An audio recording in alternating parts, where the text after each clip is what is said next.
দুনিয়াতে যত অদ্ভুত অদ্ভুত প্রশ্ন সব আপনি মুসা আলাইহিস সালামের মাথা থেকে পাবেন। বিভিন্ন বিষয়ে আল্লাহরে প্রশ্ন করতেন। সাইয়েদনা মুসা আলাইহিস সালাম আল্লাহরে বললেন, আল্লাহ আপনি আমার এমন একটা জিকির শিখাইয়া দেন যে জিকিরটার শব্দ আপনি আর আমি ছাড়া কেউ জানবে না।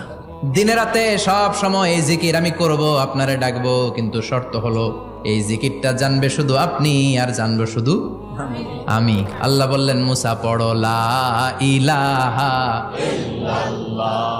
মুসা আলাইহিস সালাম কয়, মাবুদ এটা তো জাতীয় জিকির, সবাই জানে। আমি তো চাইছি এক্সেলেন্ট একটা জিকির, কারো কাছে নাই, শুধু আমি জানবো আর আমি পড়বো।